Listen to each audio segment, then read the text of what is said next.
हम लोग ये डिस्कशन कर रहे थे यहाँ पे। सर हाँ बोलो। सर एक्चुअली मेरा पिछला लेक्चर कुछ टेक्निकल इश्यू की वजह से छूट गया था, तो क्या आप उसकी रिकॉर्डिंग भेज सकते हैं? आपने नहीं भेजी है। पिछले वाले की रिकॉर्डिंग तो यूट्यूब पे डाली गई होगी ना, डोंट वरी, मिल जाएगा। या तुम ले लेना, रिकॉर्डिंग तो दी गई होगी, ग्रुप में देखो किसी ने शेयर किया होगा। ठीक है, ओके सर। एक बार चेक करना, जरूर शेयर किया गया होगा। डन, बढ़ते हैं आगे। चल रहा है, आगे बढ़ते। नेक्स्ट पॉइंट, अब देखो। अब हम लोगों ने ये देखा कि कुछ रेज जो है वो कैथोड से एनोड की ओर जा रही है, और जो रेज कैथोड से एनोड की तरफ जा रही है उसका नाम रखा गया कैथोड रेज। ठीक है, तो ये एक था। अब चलो आगे बढ़ते। अब सवाल ये उठता है, अब देखो यहां से शुरू करते हैं हम लोग कि क्या क्या बातें हैं। सबको दिख रहा है मेरा ये स्क्रीन? हाँ स्क्रीन दिख रहा है सबको? हाँ सर, दिख रहा है। हाँ चलो, अब देखो ऊपर से शुरू करते हैं। अब क्वेश्चन है, अब जो ग्लोइंग हो रहा है उसका मेन रीजन क्या है? मैं देखो ग्लोइंग जो है उसका मेन रीजन क्या है वो देखो। So glowing is due to the bombardment of glass wall by the cathode rays. ये लगा सबको कि कोई रेज कैथोड से जा रही है एनोड की तरफ और ये उसके कारण है। ठीक है, अब लोगों ने कहा कि ये क्यों हो रहा है उस पर बात करेंगे। प्रेशर बहुत कम था, वोल्टेज बहुत हाई था, ग्लोइंग दिखाई दे रहा है, और यही इसी कारण ये पूरा एक्सपेरिमेंट शुरू हुआ। अब सवाल यह है कि गैस प्रेशर बहुत कम है, 1 atm के आसपास, इलेक्ट्रिक करंट ऐसा कुछ है नहीं, क्योंकि इलेक्ट्रिक करंट तो वहां कुछ गया नहीं है, और होता भी मान लो तो गैस जो होते हैं वो बहुत पुअर कंडक्टर होते हैं इलेक्ट्रिसिटी। सवाल यह है कि बैटरी के थ्रू जो हम इलेक्ट्रिसिटी प्रोवाइड कर रहे हैं उसके कारण तो ये हो नहीं रहा, तो आखिर ये ग्लो हो क्यों रहा है, और ये कैथोड रेज किससे बना हुआ है, कहां से आता है, इस पे बात करने के लिए हमें आगे बढ़ना होगा। और चलो लिखो ओरिजिन ऑफ कैथोड रेज, सब लोग लिखो, लिखो origin of cathode raise.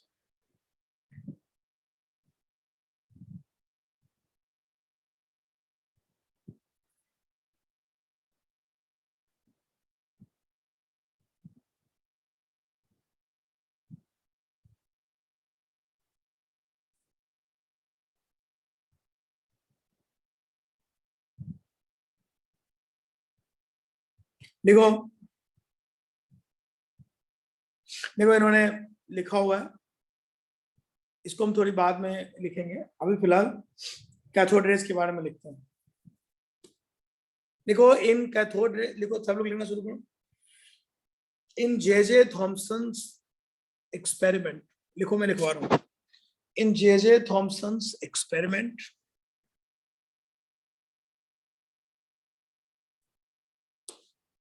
in J.J. Thomson's experiment, it is observed that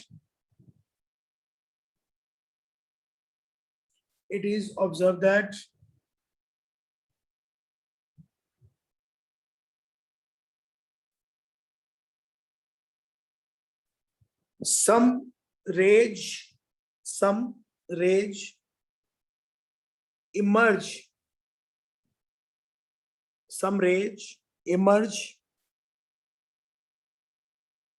from cathode,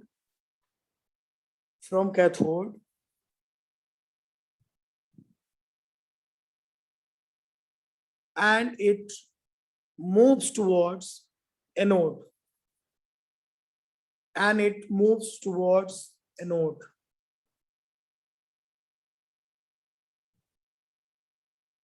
This rays is called cathode rays. ठीक है, this rays is called cathode rays. मतलब इस एक्सपेरिमेंट में cathode से एनोड की तरफ जो रेज चलती है उसका नाम ही हम लोगों ने क्या रखा हुआ है, कैथोड रेज। और वो एक्सपेरिमेंट क्या है वो हमने थोड़ी देर पहले देखा। ठीक है भाइयों, अब लिखो। अब कैथोड रेज के बारे में कुछ बातें लिखेंगे। प्रॉपर्टीज ऑफ कैथोड रेज, सब लोग लिखो। प्रॉपर्टीज ऑफ कैथोड रेज, जल्दी जल्दी लिखो।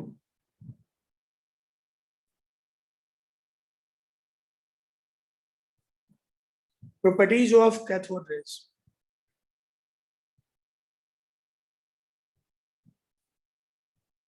लिखो। फर्स्ट पॉइंट देखो, यहां लिखा हुआ है प्रॉपर्टीज ऑफ कैथोड रेज, सबको दिख रहा है? Yes, sir. sir.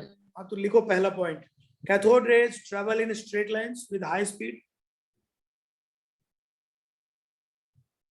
Cathode rays travel in straight lines with high speed.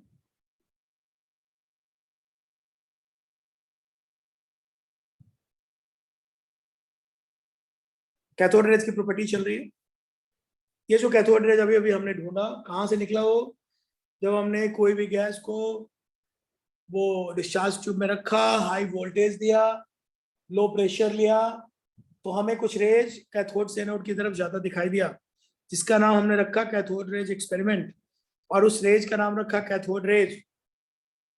और इसके बारे में कुछ हम लोगों ने इंफॉर्मेशन निकाली है, वो लिखते हैं। लिखो, cathode raise travels in straight lines with high speed. Cathode rays travels in a straight line with high speed. First point लिख लिया? अरे लिखा कि नहीं? Yes, sir. sir. हाँ सर, लिख लिया। Second लिखो, cathode rays are made up of material particle. ये कैसे पता चला बताता हूं। तुम लोगों ने मासलेस पुली देखा है कभी? पुली समझते हो? पुली,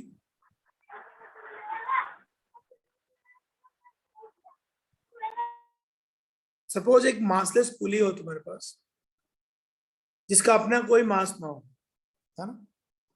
मान लो, एक सेकंड के लिए तो देखो, समझाता हूं।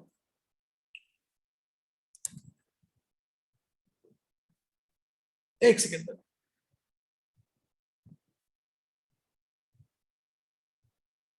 अब देखो, मान लो ये तुम्हारा मासलेस पुली है ऐसा। अभी यहां इसका अपना कोई मास नहीं है, देखना ध्यान से, देखना भाइयों। अब क्या हुआ, कैथोड रेज यहां आई और इससे टकराया। तो कैथोड रेज इससे टकराया तो इस ये यहां से मूव करके यहां पहुंच गए। ये एक मासलेस पुली है, ऐसे ही लिखा हुआ, ज्यादा मास नहीं है इसमें। इससे जब कैथोड रेज टकराया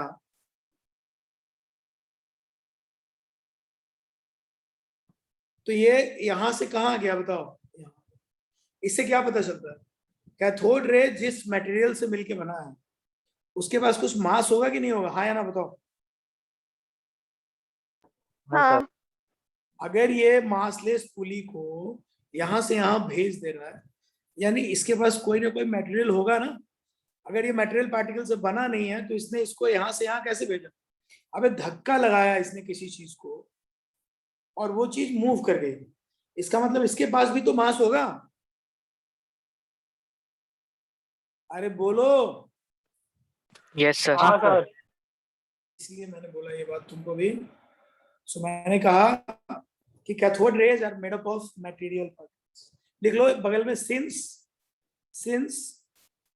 it can rotate massless pulley, since it can rotate massless pulley.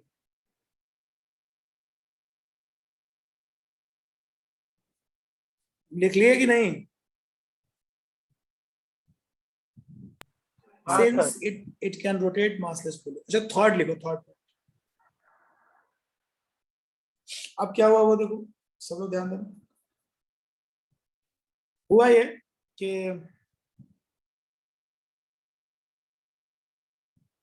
फिर कैथोड रे जैसे चल रहा था, मान लो एक कैथोड रे चल रहा है,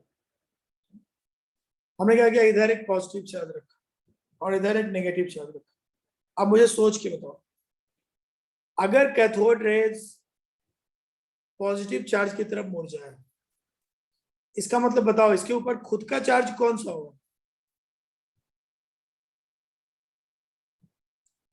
कैथोड रेज के पास दो चॉइस है, हमने एक तरफ पॉजिटिव एंड रखा, नेगेटिव एंड रखा, बट हमने देखा कि वो पॉजिटिव चार्ज की तरफ मुड़ जाता है। तो ये बताओ, अगर वो पॉजिटिव चार्ज की तरफ मुड़ जाता है तो कैथोड रेज में जो डिफ्लेक्शन है वो पॉजिटिव चार्ज की तरफ आता है, इसका मतलब वो खुद कौन सा चार्ज है? नेगेटिव। Negative charge. बस यही पता। इसका मतलब जो कैथोड रेज है वो खुद नेगेटिव चार्ज से मिलकर बना। ये बात सबको क्लियर होनी चाहिए, मतलब इसमें कोई दिक्कत नहीं है। चलो डन, हम बढ़ते हैं आगे सो दैट किसी को कोई दिक्कत हो। सो लिखते हैं इसका, इसकी लाइन क्या है, लाइन देखो, cathode rays carry negative charge. Third point लिखो, cathode rays carry negative charge, the negatively charged material particle। अब यही वाला जो नेगेटिवली चार्ज मटेरियल है, इसको ही आगे जाके हम लोग इलेक्ट्रॉन कहेंगे। क्या कहेंगे? इलेक्ट्रॉन। आगे चल के, बट अभी तो लिखते चलो।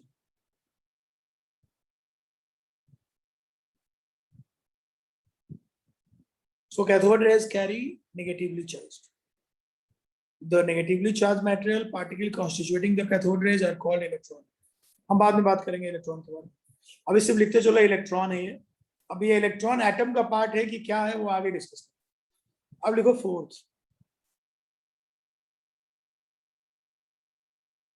Cathode rays produce heating effect. सही बात है, नेगेटिवली चार्ज पार्टिकल है, हाई स्पीड है, इसलिए जब ये किसी चीज से टकराएगा तो उसको थोड़ा गर्म कर देगा।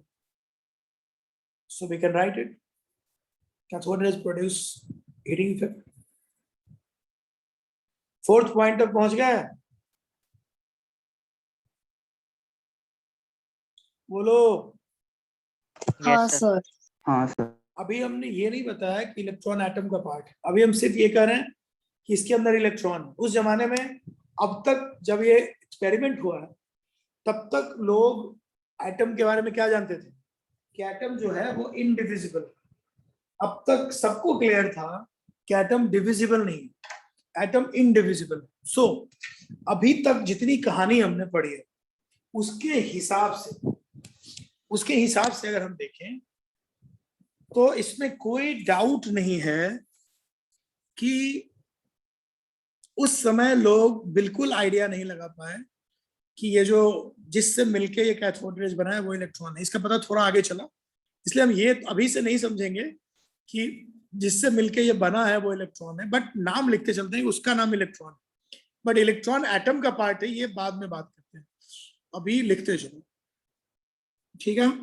क्योंकि उस जमाने में लोगों को पता भी नहीं था कि एटम डिविजिबल है, इसलिए इलेक्ट्रॉन उसका पार्ट होगा किसी ने सोचा नहीं। आगे लिखो, अगला पॉइंट लिखो, 6 पॉइंट लिखो, 5 पॉइंट की उतनी नीड नहीं है, कॉमन सेंस हो जाएगा। 6 पॉइंट लिखो, they produce X-rays, they produce X-rays when they strike against the surface. They produce X-rays when they strike against the surface of hard metal. When they strike against the surface of hard metals like tungsten, molybdenum. अब ये तुम्हें नई जानकारी मिल रही है जो तुमको याद रखना है। क्या नई जानकारी है? कि भैया कैथोड रेज को अगर किसी मेटल के सरफेस पे टकराओगे तो जब वो लौटेगा ना तो वही एक्स-रेज बन जाएगा।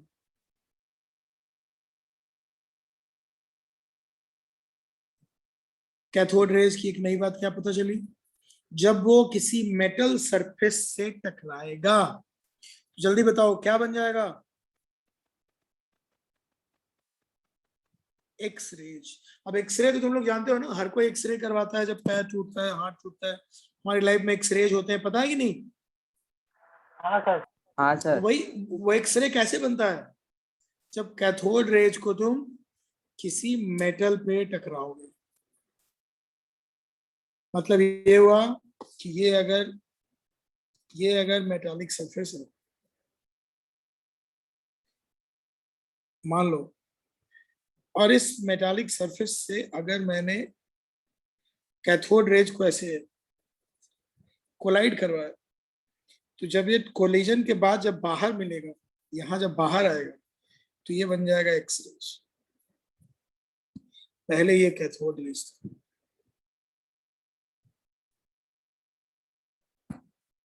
ध्यान रखना होगा कि ये मेटालिक सरफेस।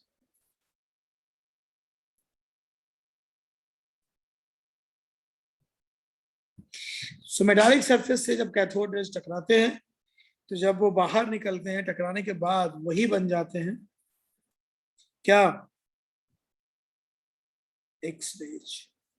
ये थोड़ा जानकारी है जिसको याद रखना चाहिए, भूलने जैसा कुछ नहीं है इसमें। सो लौटते हैं आगे।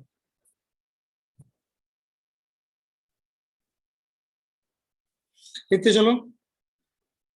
They produce green fluorescence. Fluorescence screen होता है, एक ऐसा स्क्रीन जिसके ऊपर जब कोई टकराता है तो कोई ना कोई अपना कलर आता है। कैथोड रेज जो कलर यहाँ पे दिखाता है, जो ऑब्जर्वेशन यहाँ पे आता है, उसका जो अपीयरेंस होता है वो ग्रीन होता है। लिखते चलो। They produce green fluorescence on the glass walls of the discharge tube.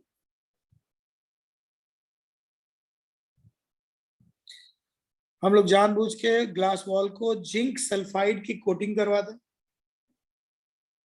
So that कोई भी रे अगर आके टकराएगी तो हमें पता चले। तो ग्रीन फ्लोरोसेंस आएगा अगर आपने जिंक सल्फाइड की कोटिंग वॉल्स पे करवा ली।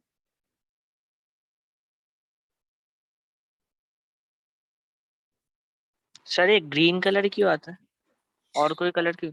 वो तो डिपेंड करेगा ना कितनी उसकी कितनी फ्रीक्वेंसी है, कितना वेवलेंथ है, कितने एंगल से मुड़ेगा, है ना। जैसे हमारा सनलाइट जब प्रिज्म से बाहर आता है तो 7 कलर बनते हैं ना, कोई रेड हाँ बनता है, सर। कोई ग्रीन बनता है, कोई, उसका कोई जवाब थोड़ा ना। इसका आंसर ये है कि वो वहां पे टकराया, उसके बाद उसकी वेवलेंथ को क्या हुआ, वेलोसिटी को क्या हुआ,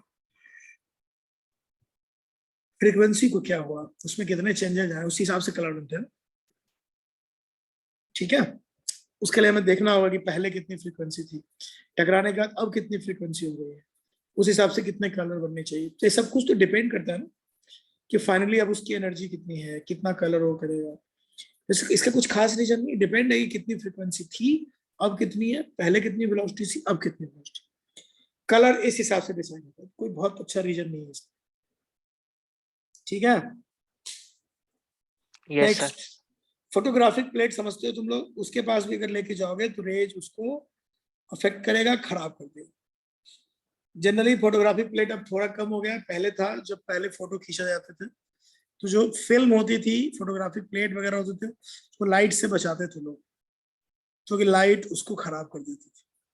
जैसे लाइट फोटोग्राफिक प्लेट को खराब कर देती है, एक्सरेज और सॉरी कैथोड रेज भी उसको खराब करती है।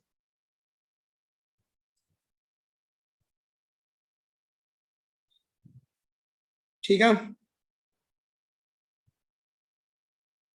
सबने लिख लिया?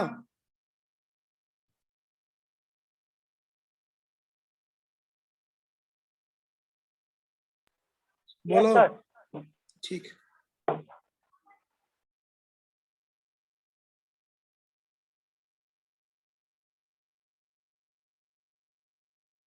अब कुछ ऑब्जर्वेशन है वो लिखते हैं हम लोग, लिखो जल्दी। The nature of the cathode rays does not depend upon nature of the gas. अब लोगों के मन में आया कि कैथोड रेज बनाने का और कोई रास्ता तो है नहीं, तो शायद जो गैस अंदर पड़ा है वही एक रीजन हो सकता है कैथोड रेज बनने का। तो लोगों ने अलग अलग गैस बनाकर देखा, उन्होंने गैस चेंज करके देखा, कभी हीलियम लिया, कभी नियॉन लिया, कभी हाइड्रोजन लिया, गैस उन्होंने कोई भी लिया हो, लेकिन कैथोड रेज पर कोई असर नहीं पड़ा। कैथोड रेज का चार्ज और मास हमेशा फिक्स रहेगा। तो समझ में आ गया कि कैथोड रेज गैस पे डिपेंड ही नहीं करता, कोई भी गैस लो वही रहेगा सब कुछ। समझे बात? दोनों पॉइंट लिख लो। The nature of cathode rays does not depend upon nature of gas taken in the discharge tube and the nature of cathode. Cathode anode में भी मेटल लोग यूज करते हैं, तो वहां भी अगर आप मेटल वगैरह चेंज करोगे उससे भी कैथोड रेज के किसी भी चीज पे कोई असर नहीं पड़ेगा, उसकी सारी पहले जैसी ही हालत रहेगी। मतलब अंदर कोई सा भी गैस लो उससे कैथोड रेज को फर्क नहीं पड़ता। सुन रहे हो? लिखते चलो।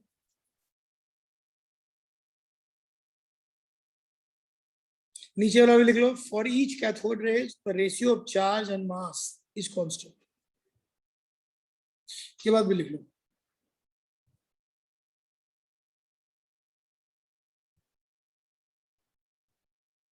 लिख लिया?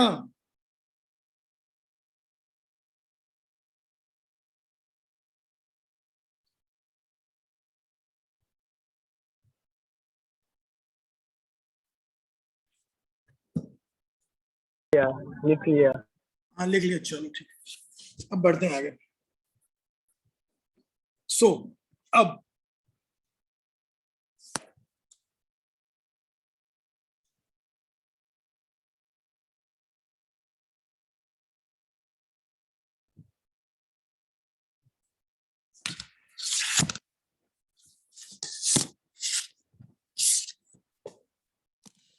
सोचने वाली बात है, कुछ कुछ हम उस पर आते हैं।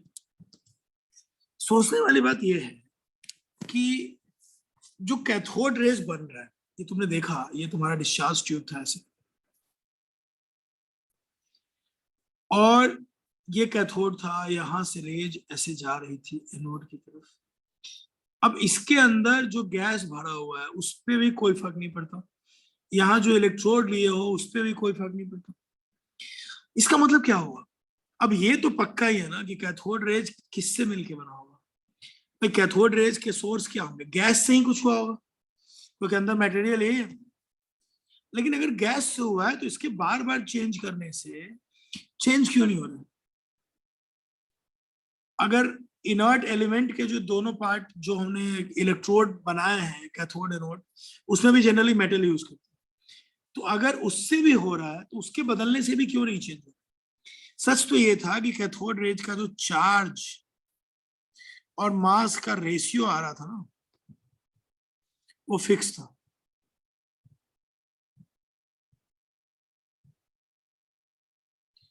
एकदम कांस्टेंट। इससे लोगों के दिमाग में एक बात क्लियर हो गई, सबको समझ में आ रहा था इनफैक्ट, कि कहीं ऐसा तो नहीं है कि कैथोड रेज किसी ऐसे चीज से बनी है जो सबके सारे मैटर के पास होता है। मतलब कोई भी टाइप का गैस लो, कोई भी टाइप का मेटल लो, सबके पास होता हो और सबके पास सेम होता हो। जैसे एटम होते हैं, तो एटम सबके सेम नहीं होते।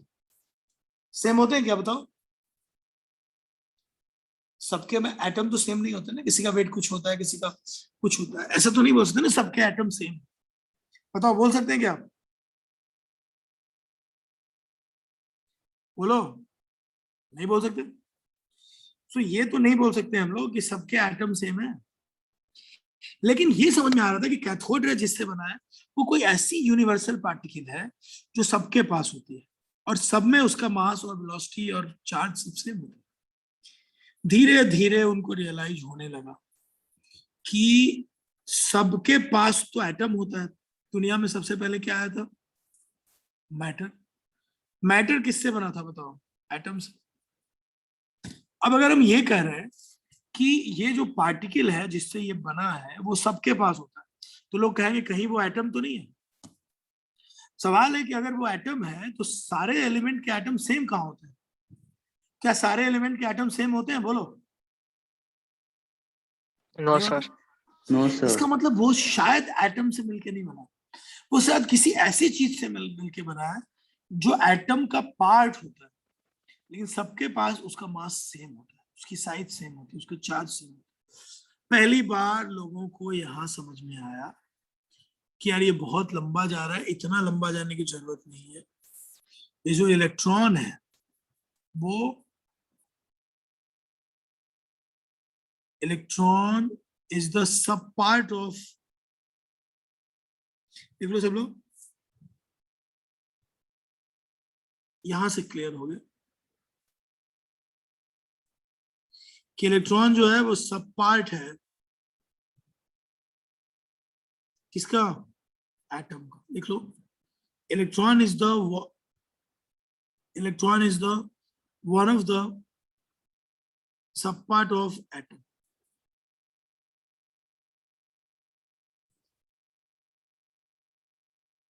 लिखते चलो, electron is the sub part of an atom. So ये जे थॉमसन ने किया। उस समय आसान बात नहीं थी।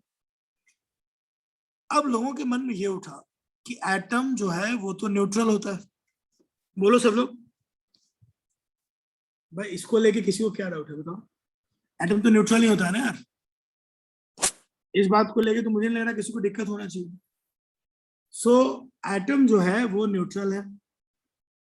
अगर एटम न्यूट्रल है तो बताओ तुम्हें लोग सोच के,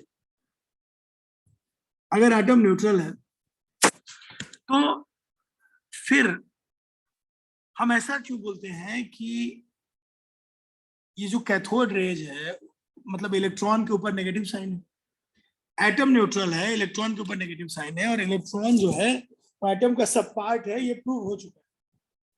इसका मतलब ये हुआ कि अगर एटम के पास कोई नेगेटिवली चार्ज पार्टिकल है तो जरूर कोई पॉजिटिवली चार्ज पार्टिकल भी होगा। बोलो भाई, होगा कि नहीं होगा? बोलो। हाँ सर। सो यहां से क्लियर हुआ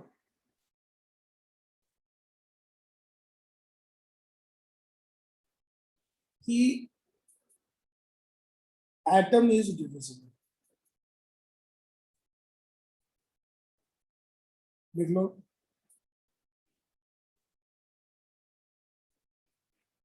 एटम इज डिविजिबल। उस समय न्यूट्रॉन की डिस्कवरी नहीं हुई थी, तो लोगों ने मान लिया कि एटम के दो पार्ट होंगे। एक होगा इलेक्ट्रॉन जो नेगेटिवली चार्ज है, दूसरा होगा प्रोटॉन, बट होगा जरूर।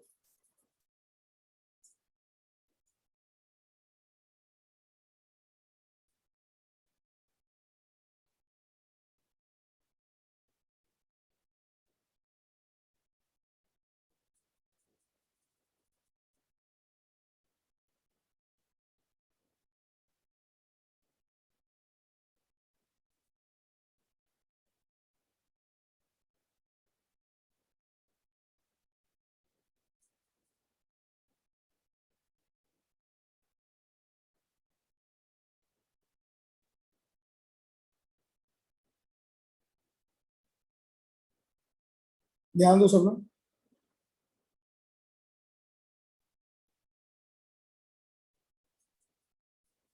ये देखो anode rays experiment, sorry wild drop experiment. सब लोग देखो,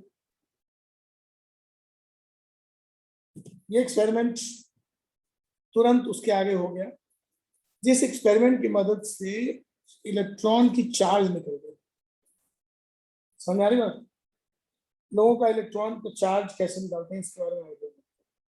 सो इलेक्ट्रॉन का चार्ज निकल गया, रेशियो हमको चार्ज निकल चुका था, और इलेक्ट्रॉन का मास का वहीं से कैथोड रेज के अकॉर्डिंग पता चला। तो अब हम लोगों ने ना पूरा दिमाग लगाया, और इस तरह से इलेक्ट्रॉन का चार्ज और मास भी हमको मिल गया। वाइल्ड रॉप एक्सपेरिमेंट के थ्रू हमें एक फायदा हो गया कि हमें नीचे वाली चीज मिल गई। रेशियो हमको पहले से पता था, नीचे वाली चीज मिल गई तो मास भी निकाल दिया। ठीक है,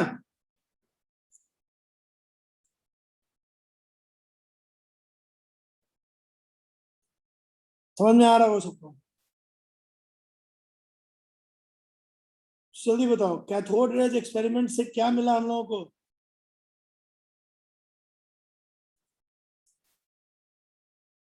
कैथोड रेज एक्सपेरिमेंट से हम सबको ये पता चला कि एटम जो है वो डिविजिबल है और उसका एक पार्ट इलेक्ट्रॉन होता है। तो लोगों ने बोलना शुरू किया कि अगर एक नेगेटिवली चार्ज है तो जरूर दूसरा पॉजिटिवली चार्ज भी होगा।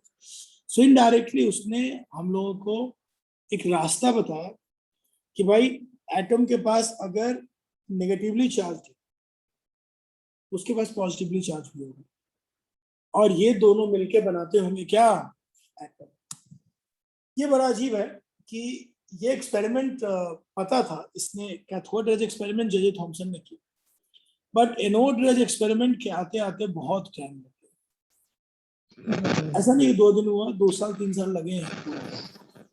सो रातों रात नहीं हुआ एक्सपेरिमेंट, हुआ जरूर पर उसमें टाइम लगा। ठीक, सो देखो वो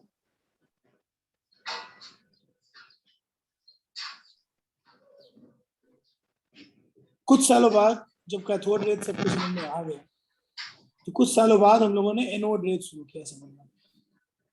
एनोड रेज समझना आसान था काफी, क्योंकि एक्सपेरिमेंट वही थे, कुछ भी किया नहीं गया था, एक्सपेरिमेंट बिल्कुल वही थे। बस किया ये गया था कि जब हमको थोड़ा सा एक्सपेरिमेंट में चेंज किया गया, but generally cathode rays experiment के बाद एनोड रेज एक्सपेरिमेंट आता है और उसमें कोई बड़ा चेंज नहीं। ठीक है, बढ़ते हैं आगे। समझ में आ रहा है सबको? Yes sir. ठीक है।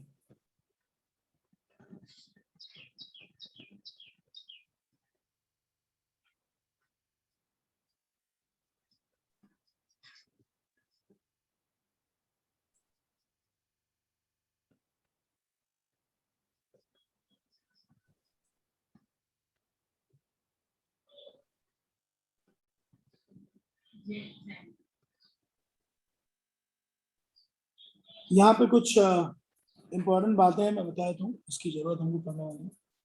देखो नीचे मैंने जो लिखा है उसको ध्यान दो।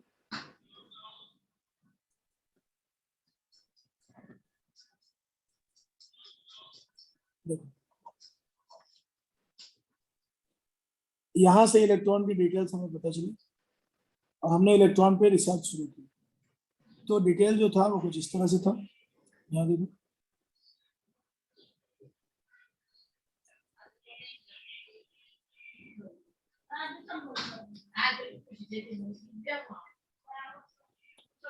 देखो यार ध्यान से, इलेक्ट्रॉन के ऊपर बात करो, इलेक्ट्रॉन का चार्ज देखो, उसका प्रोटॉन के रिस्पेक्ट में रिलेटिव मास देखो, ये इसका एक्चुअल मास। सो इलेक्ट्रॉन का मास, इलेक्ट्रॉन का चार्ज, ये हमको समझे?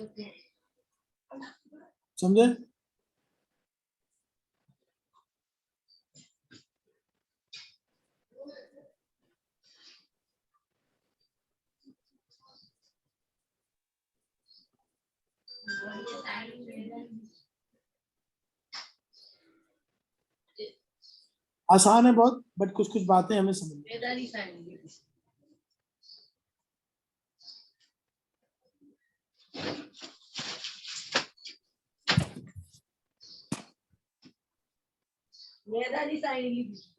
पढ़ते हैं हम। अब यहाँ पे देखो ध्यान से,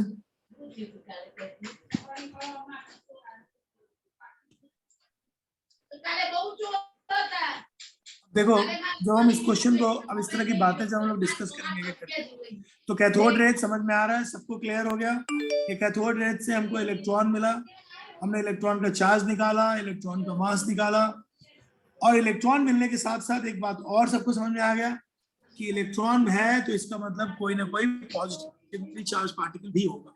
अब जो पॉजिटिवली चार्ज पार्टिकल होगा उसकी डिस्कवरी तुरंत नहीं हुई, थोड़ा टाइम लगा, और सेम बंदे ने नहीं किया, जे थॉमसन ने नहीं किया, उसकी डिस्कवरी आगे चल के गोल्ड स्टीन ने, देखो लिखा होगा डिस्कवरी ऑफ प्रोटॉन, सब लोग लिखो डिस्कवरी ऑफ प्रोटॉन।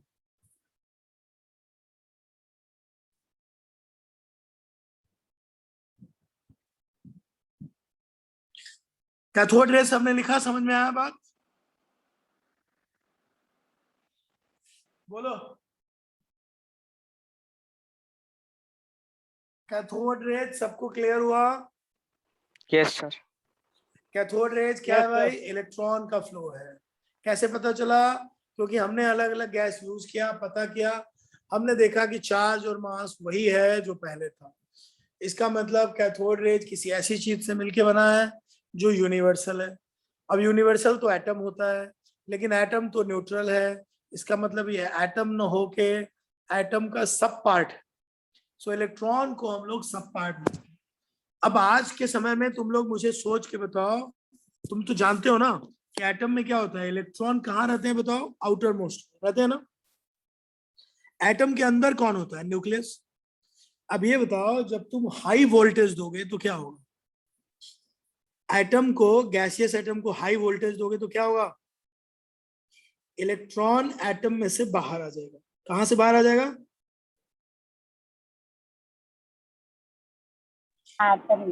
एटम में से। तो एटम के ऊपर से इलेक्ट्रॉन बाहर आएगा तो एटम के ऊपर कौन सा चार्ज बचेगा? बोलो। पॉजिटिव। Positive charge. तो जानते हो कैथोड रेज कैसे बनता है? बनता ऐसे है कि तुमने गैस लिया, उसको हाई टेम्परेचर दिया तो क्या होता है? गैस टूट के एटॉमिक लेवल पे चला जाता है, और गैस के एटम को भी हीट करते हैं तो गैस अपना इलेक्ट्रॉन बाहर निकाल देती है। तो जब एटम अपना इलेक्ट्रॉन बाहर निकालता है तो वही सब इलेक्ट्रॉन जमा होकर कैथोड रेज बनाते हैं। मान लो तुमने 1 मोल भी हाइड्रोजन लिया है गैस, तो 2 मोल हाइड्रोजन एटम हो गए। अब हर हाइड्रोजन एटम से एक एक इलेक्ट्रॉन बाहर निकला। सोचो कितने सारे इलेक्ट्रॉन बाहर निकले। और उस इलेक्ट्रॉन के जाने के बाद नॉर्मली जो भी मेटल है उसके अंदर जो प्रोटॉन होंगे, नंबर ऑफ प्रोटॉन होंगे, वो इक्वल नहीं रह जाएंगे, इसलिए अब वो न्यूट्रल नहीं रह पाएंगे। सो इलेक्ट्रॉन जब बाहर जाएगा तो वो नेगेटिवली चार्ज रहेगा, और जो अंदर बचेगा वो पॉजिटिवली चार्ज रहेगा। ठीक है। सो इलेक्ट्रॉन तो गया बाहर, अंदर जो एटम बच गए जिनके ऊपर पॉजिटिव चार्ज आया है, उन एटम को हम लोग कहते हैं कटायंस। क्या कहते हैं?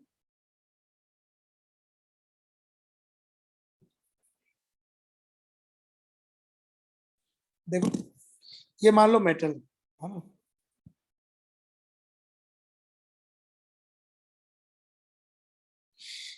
इसको मैंने हीटिंग कराई,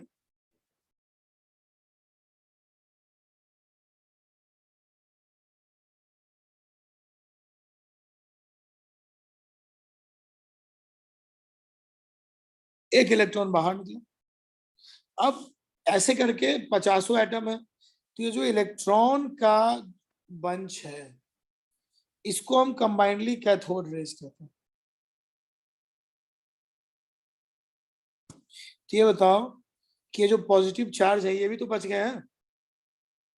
सेम डिस्चार्ज ट्यूब में पॉजिटिव चार्ज बचे हैं कि नहीं बताओ? इसलिए ये जो पॉजिटिव चार्ज होगा उनका जो मिक्सचर होगा उनका क्या नाम रखेंगे?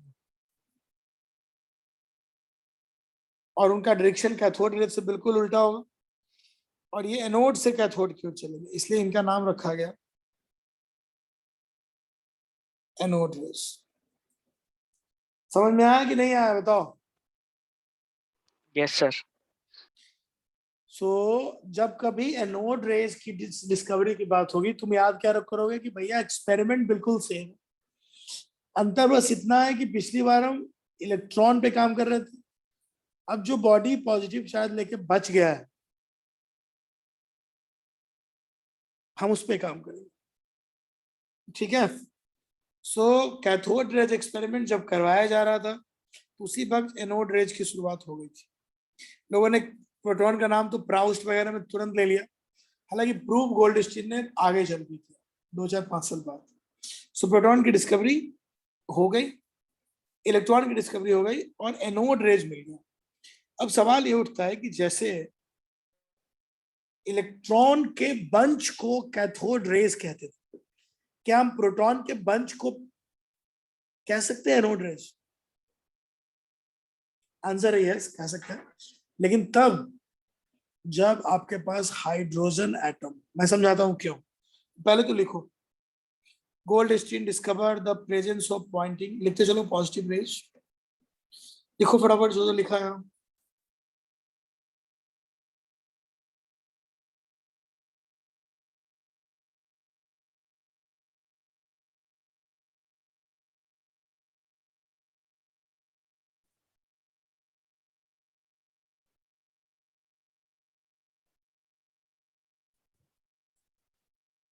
लिख लिया?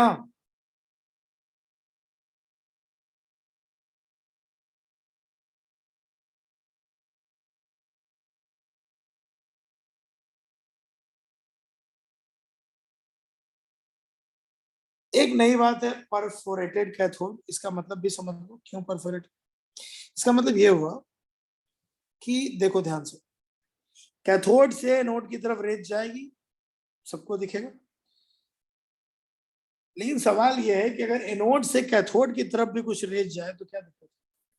इसलिए हमने क्या किया, कैथोड और एनोड के बीच में एक वॉल बना दिया, उसके पीछे फिर से वो लगा दिया स्क्रीनिंग। तो मान लो कैथोड से एनोड रेज, जो कैथोड रेज वाले थे वो इलेक्ट्रॉन से बने थे, एनोड रेज वाले जो है नेगेटिव चार्ज से मिलकर बने, है ना। सो इसमें याद ये रखना है कि एनोड रेज जब निकलेंगे तो दिखाई कैसे देगा। देखो ये देखो डिस्चार्ज ट्यूब देखो, अगर बीच में कहीं कलर बनते हैं तो लोग कह सकते नहीं कि अरे कैथोड रेज ही।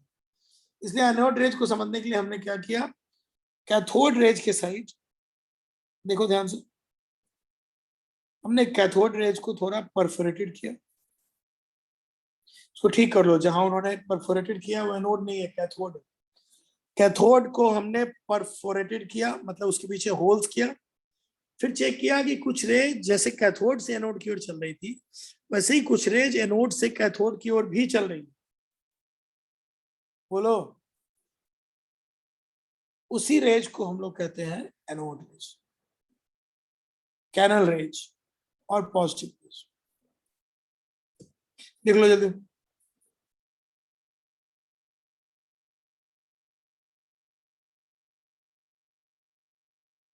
समझ में आ रही बात? किसी को नहीं समझ में आ रहा है तो बोलेगा। सर क्या नोट हो लिखने गया ये थे? पूरा?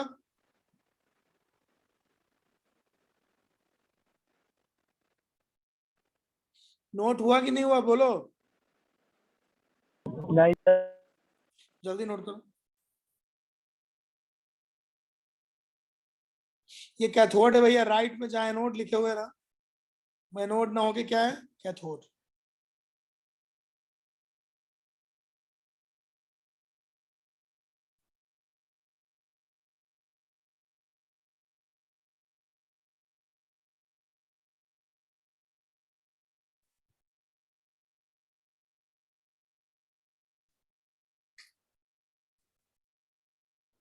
मतलब एनोड रेज चाहिए तो नया कुछ नहीं करना, सेम एक्सपेरिमेंट में कैथोड में होल्स बनाओ, अपने आप पता चलेगा कि एनोड से कुछ रेज आ रही है, कैथोड के पीछे स्क्रीन लगाओ, अपने आप पता चलेगा कि कोई ना कोई जाके स्क्रीन से टकरा है।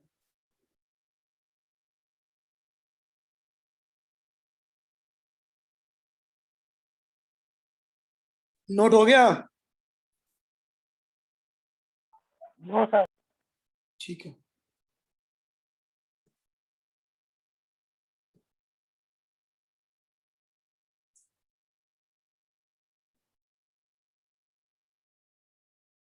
अभी भी प्रॉब्लम बाकी है। प्रॉब्लम क्या है, मैं आपको प्रॉब्लम तक लेके चलता हूँ। प्रॉब्लम यह है कि ये था डिस्चार्ज ट्यूब,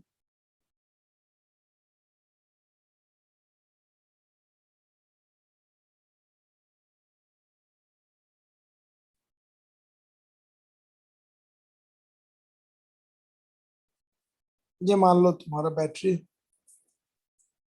ये पॉजिटिव एंड है मान लो,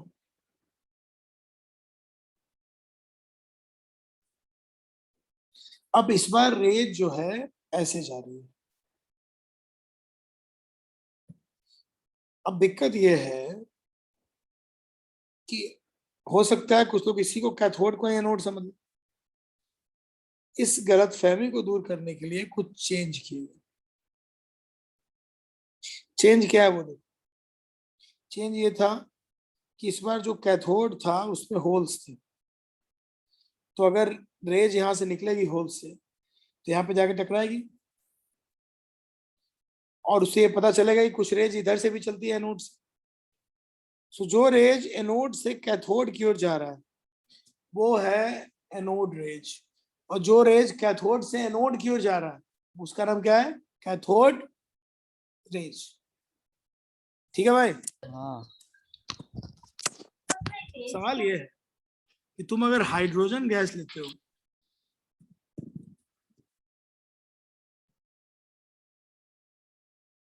मान लो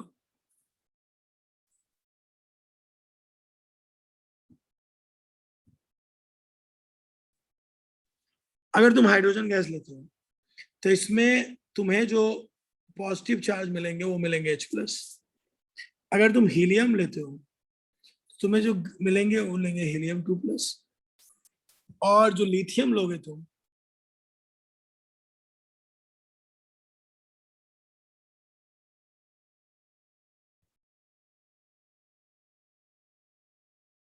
तो अंदर जो जमा होगा वो होगा Li3+। या 2+।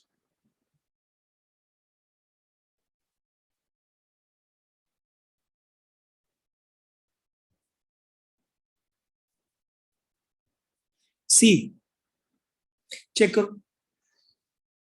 अब अगर हाइड्रोजन गैस लेंगे तो हमें इसका बंच मिलेगा, हीलियम लेंगे तो इसका बंच मिलेगा, लिथियम लेंगे तो इसका बंच मिलेगा।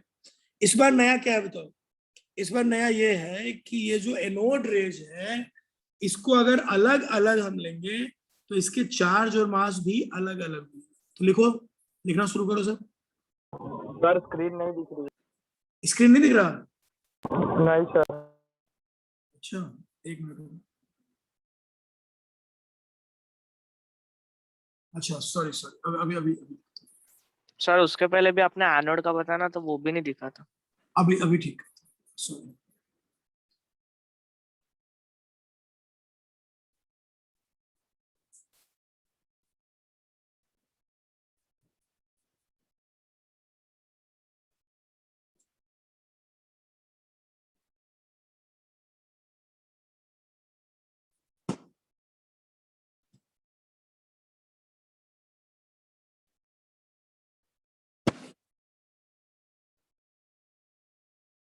अभी देखिएगा, रुक जाओ।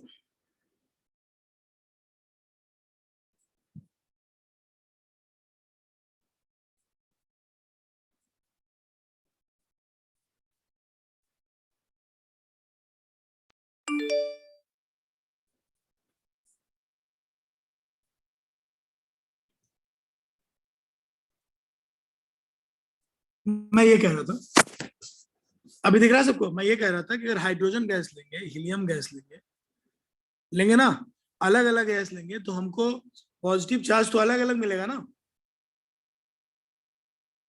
बोलो। Yes sir. देखो इलेक्ट्रॉन सेम होगा, देखो हाइड्रोजन का इलेक्ट्रॉन भी सेम होगा, हीलियम का इलेक्ट्रॉन भी सेम होगा, इलेक्ट्रॉन सबके सेम होंगे, लेकिन उनके जो कटायनिक पार्ट है वो सबके सेम नहीं होगा। इसका मतलब ये हुआ कि अंदर जो कटायंस बचेंगे, कौन कौन कटायन बचेगा भाई? अलग अलग गैस लोगे तो कटायन अलग, हाइड्रोजन लोगे तो कटायंस कौन होंगे? H+, H+, H+। और हीलियम लेंगे तो कटायंस कौन से होंगे? Helium plus, helium plus, helium plus. So ये जो कटायंस के बंच है इसको हम कहते हैं एनोड रेज। समझे नहीं समझे? समझ गए। तो कटायन के बंच को ही हम एनोड रेज कहते हैं, जो भी कटायन का बंच। सो इस बेसिस पे यहाँ पे मैं तुम्हें बता रहा था कि जो पॉजिटिव चार्ज है, यहाँ पे देखो,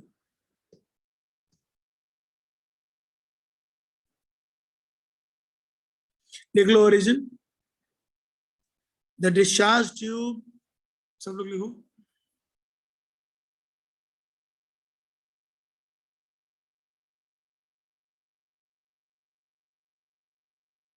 लिखते चलो। In the discharge tube, the atoms of gas lose negatively charged electrons these atoms acquires a positive charge, the positively charged particle produced from hydrogen. ठीक है, so ये जो पॉजिटिवली चार्ज पार्टिकल होंगे ना, इसको ही हम लोग बोलेंगे एनोड रेज। ठीक है,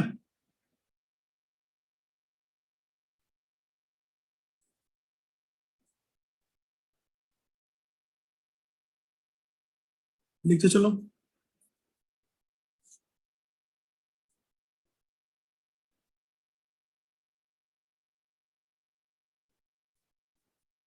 बस यहाँ ठीक कर लेना, ये एनोड नहीं कैथोड है ना, ये देखो ऊपर।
हेलो, सबने नोट कर लिया पुरानी बातें?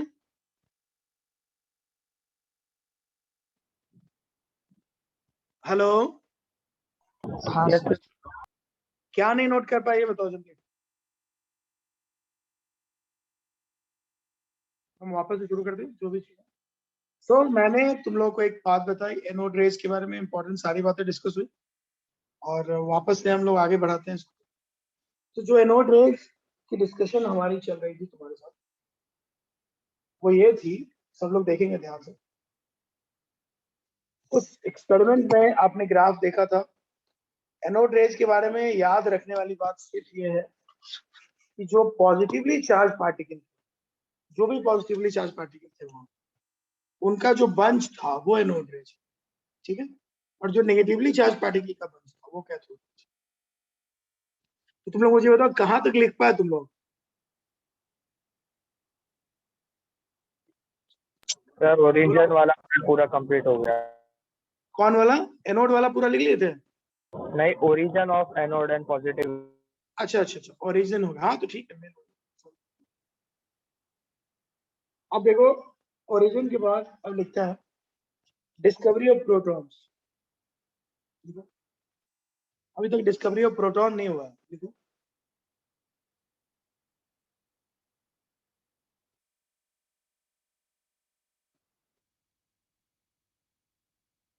प्रोटॉन की डिस्कवरी कैसे होगी?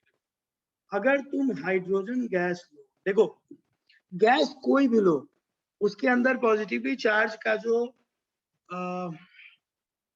उसके अंदर पॉजिटिवली चार्ज पार्टिकल जो रखा हुआ है वो अलग अलग होंगे, ठीक है, पॉजिटिवली चार्ज पार्टिकल अलग अलग होंगे। और इसलिए अगर गैस बदलोगे तो एनोड रेज का चार्ज भी बदलेगा, मास भी बदलेगा। लेकिन प्रोटॉन की डिस्कवरी तब होगी जब हाइड्रोजन को ब्रेक करोगे। हाइड्रोजन को ब्रेक करोगे तो पहले ये हाइड्रोजन एटम बनेगा, हीट कर रहे हो, ऐसे इसका मतलब होता है हीट करना। इसके बाद एटम को भी अगर हीट करो, ये गैस एटम हो, तो तुमको मिलेगा आयन, और इलेक्ट्रॉन कहाँ जाएगा? फ्री हो जाएगा। सुनो ध्यान से, अब ये जो H प्लस है, H प्लस के बारे में सोचो, ये बताओ H के पास कितने इलेक्ट्रॉन होते हैं? एक। अरे बोलो। और H के पास प्रोटॉन कितने होते हैं? एक। सुन रहे हो? H के पास इलेक्ट्रॉन एक। हाँ बोलो। हेलो।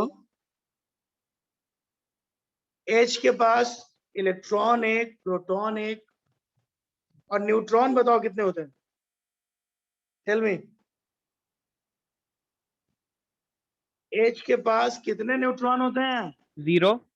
0। इसका मतलब hydrogen is the only element जिसके पास न्यूट्रॉन 0।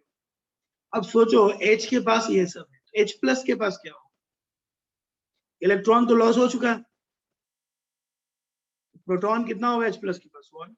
इलेक्ट्रॉन कितना होगा? 0। न्यूट्रॉन कितना होगा? 0। तो सोच के बताओ H प्लस का मतलब क्या हुआ? H प्लस तो प्रोटॉन ही हो गया ना यार,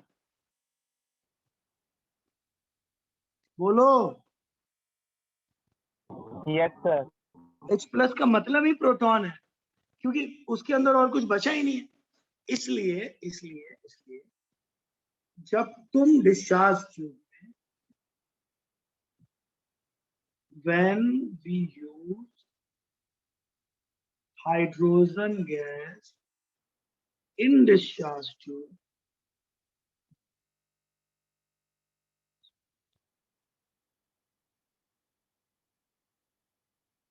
we get protons.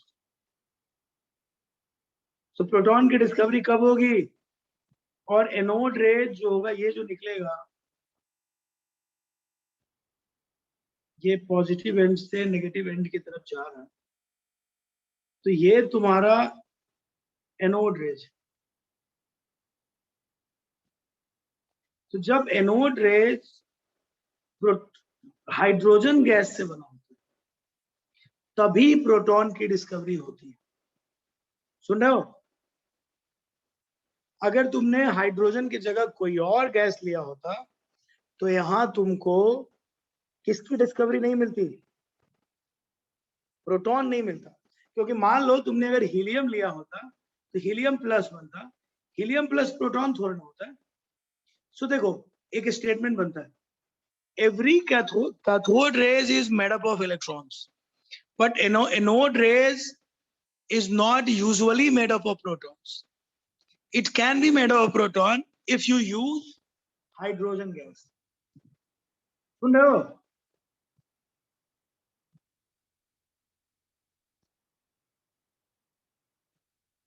प्रोटॉन की डिस्कवरी तभी पॉसिबल है जब तुम कौन सा गैस लोगे?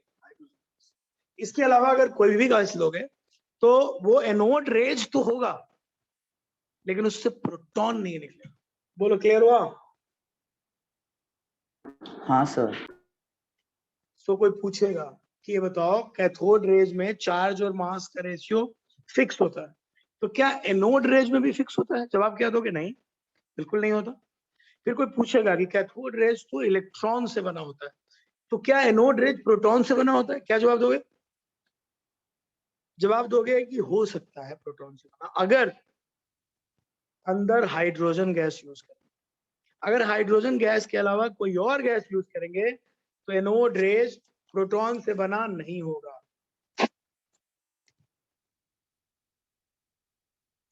क्लैरिटी आ गई सबको?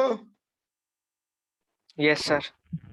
पूछेगा, ये सब बहुत इंपॉर्टेंट पॉइंट, इसके सवाल आते रहते हैं, देख लो ध्यान से।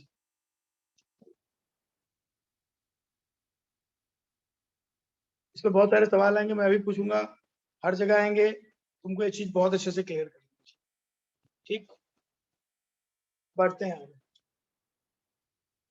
यहाँ तक के बारे में किसी को कुछ पूछना है तो मुझसे पूछ सकता है, कोई भी डाउट हो किसी को।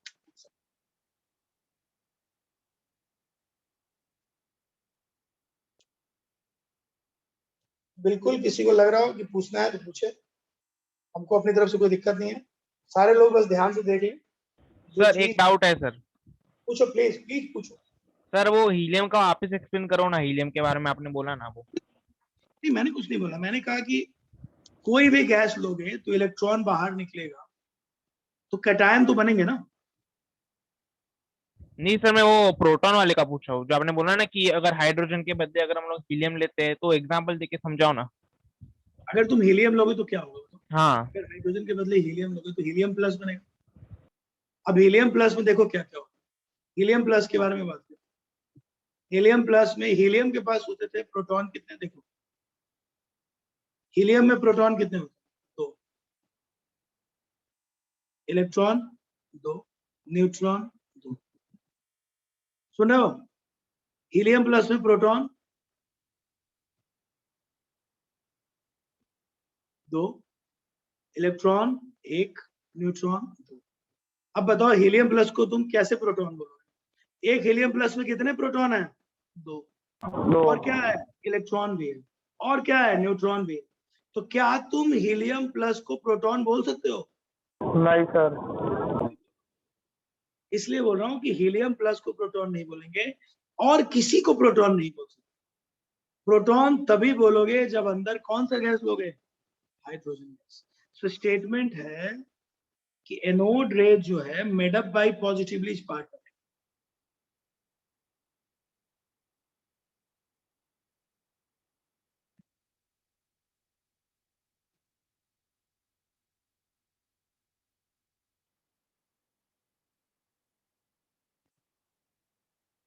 ठीक है,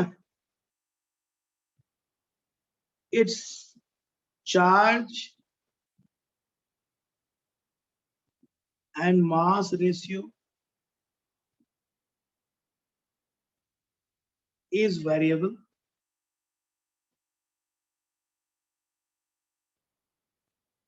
with nature of gas.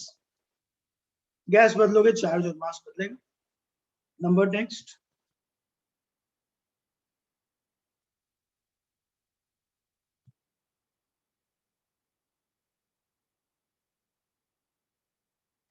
Proton can be discovered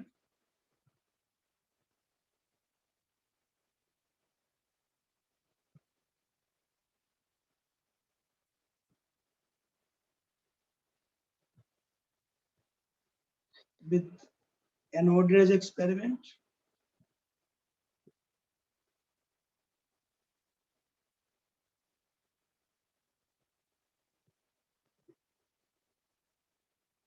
But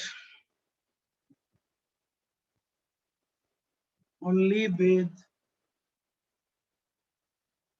use of hydrogen gas in discharge tube.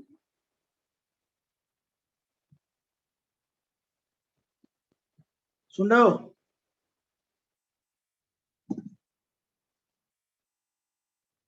सो अलग अलग गैस लेंगे तो उसके अंदर एनोड रेज तो बोलेंगे उसको, लेकिन उसको प्रोटॉन नहीं बोलेंगे। लेकिन कैथोड रेज में ऐसा नहीं। कोई भी गैस यूज करो, कोई भी गैस, हमेशा जो मिक्सचर होगा उसको इलेक्ट्रॉन का मिक्सचर ही कहेंगे।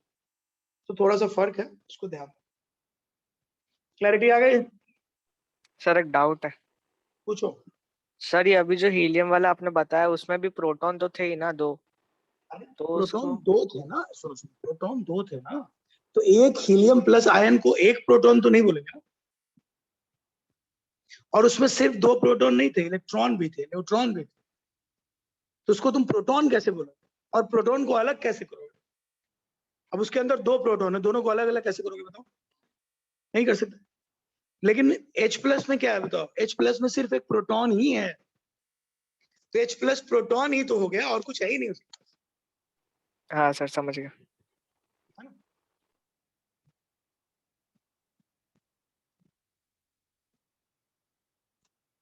So that's it. लिख लो भाई इसकी कैरेक्टरिस्टिक्स।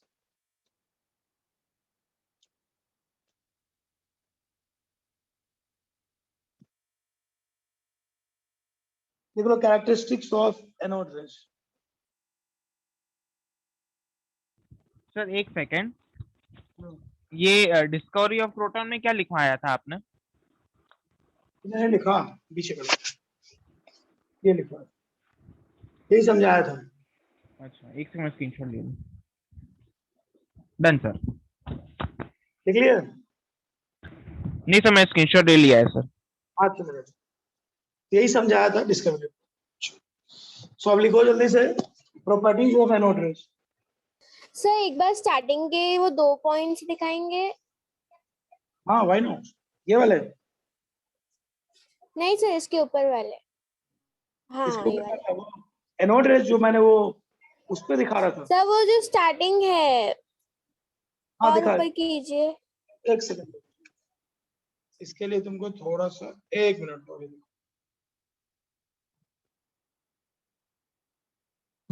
स्टार्टिंग नहीं है वो मैं दूसरे से दिखा रहा था, कोई नहीं।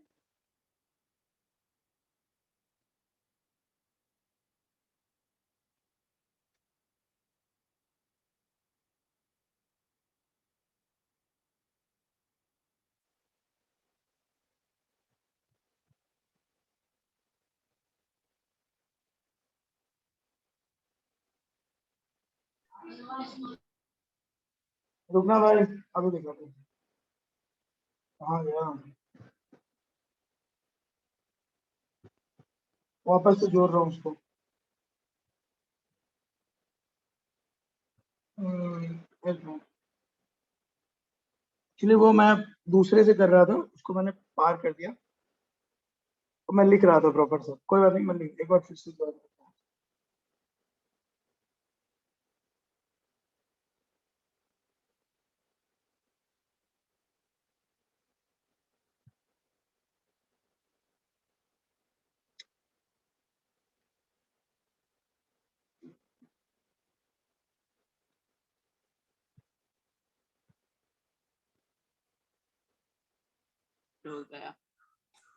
एक सेकंड दो मुझे, मैं वापस वो दिखाऊँ तो। वापस एक सेकंड वापस, तुमने लिखा नहीं था क्या उस वक्त? सर मुझे लगा आप एक्सप्लेन कर रहे हैं, तो आप वो बाद में नोट्स दिखाएंगे दूसरे, इसलिए मैंने नहीं ओके, लिखा। नो प्रॉब्लम, अभी अभी मैं वापस लिख देता हूँ जो भी तुमने लिखा है। वो जो मैं पीडीएफ शेयर कर रहा था, तुम उसकी बात कर रहे हो कि मुझे खुद याद नहीं। कोई नहीं, मैं एक बार कर लूँ। सर नोट्स भेज देना। 1 मिनट, हाँ भेज देंगे यार, ऐसे भेजने ऐसा कुछ नहीं है, ये तो तुम्हें पता ही है। मैं जनरली लिखवाने में भरोसा करता हूँ भाई, तो लिखने की आदत डालो, है ना। बहुत जरूरी है कि हम सब लिखें, और ना क्लास के साथ लिखते रहो, क्योंकि ये जो नोट्स भेजने वाला काम होता है ना, इसमें दिक्कत यही है कि लोग नोट्स लेके रख लेते हैं और वो याद नहीं करते, और लिखने का बहुत सारा फायदा है।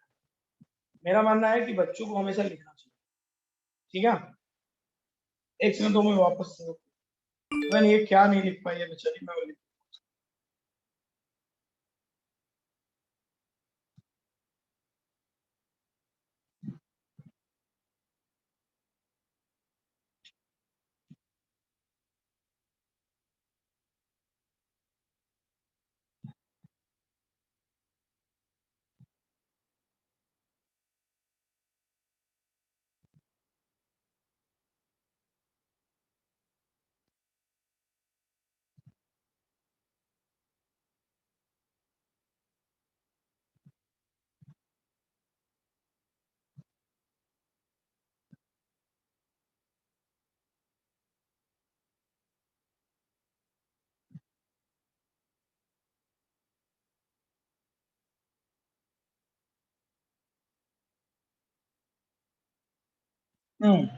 तो खुल रहा है, मैं वापस बताता हूँ। देखो भाई, ये लिखवा रहा था मैं इससे, यही चाहिए था ना तुम्हें,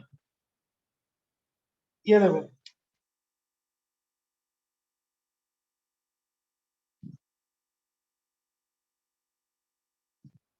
ये चल रहा था, ये मैंने पहले बताया था। तुमने क्या यही चाहिए था, बोलो? हाँ सर, डिस्कवरी ऑफ प्रोटॉन। हाँ यही थी। Discovery of proton, study of anode raise. ये तुम स्क्रीनशॉट ले लो, कोई क्लास काफी लेट हो गई है इस चक्कर में। ठीक है, मैं आगे बढ़ता हूँ, स्क्रीनशॉट ले लो जल्दी से। ठीक, ओके सर, डन। हाँ इसका स्क्रीनशॉट ले लो फटाफट। ले लिया? Yes sir. मैं आगे बढ़ रहा हूँ। सब लोग देखो भाई, अभी हम लोग को लिखना है प्रॉपर्टीज ऑफ एनोड रेज। सब लोग जल्दी जल्दी देखो, ये देखो लिखा है, जल्दी से लिखना शुरू करो। पहला है they travel in straight line, लिखो। However, their speed is much less than that of the cathode rays.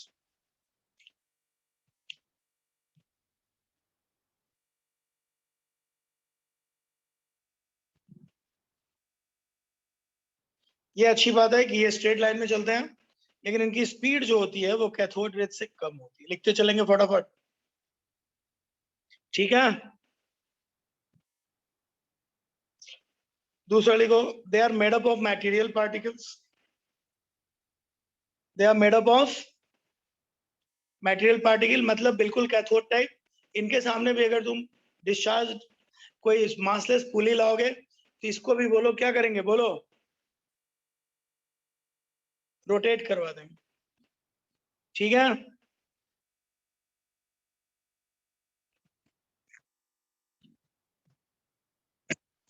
बोलो। Yes sir. हाँ समझते चलना है। नेक्स्ट पॉइंट क्या है, बोलो। ये पॉजिटिवली चार्ज होते हैं, इसलिए इनको कैनल रेज या एनोड रेज कहते हैं। फोर्थ, इनका नेचर जो होता है वो गैस के नेचर पे डिपेंड करता है।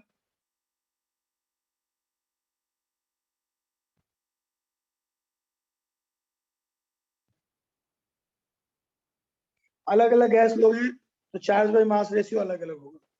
चार्ज बाय मास को शॉर्ट में ई बाई एम बोलते हैं, देखो लिखा है फिफ्थ पॉइंट। चार्ज बाय मास को शॉर्ट में क्या बोलते हैं, ई बाई एम। चार्ज के लिए ई लिखते हैं और मास के लिए एम लिखते हैं। ठीक है, जल्दी से तुम लोगों ने पांचों पॉइंट लिख लिया, बोलो। नहीं सर, 1 मिनट और सर। फटाफट लिखो, फटाफट फटाफट फटाफट।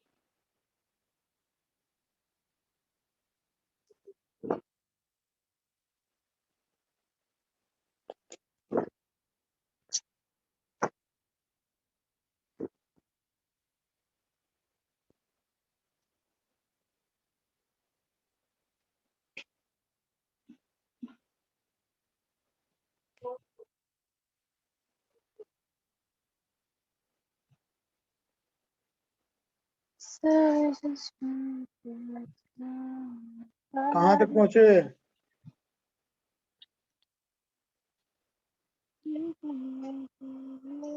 सर लास्ट क्या क्या?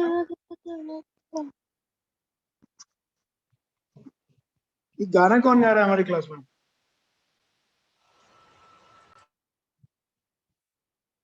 जल्दी जल्दी। सर ये फर्स्ट पॉइंट में एनोड की स्पीड कैथोड से कम क्यों होती है, इसका कोई रीजन है क्या? बहुत बढ़िया रीजन है, रीजन है मास।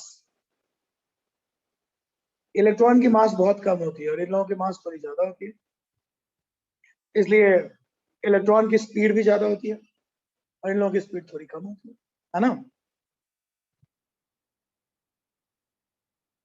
सर, वो लास्ट लाइन में जीएम का मतलब क्या बोला आपने?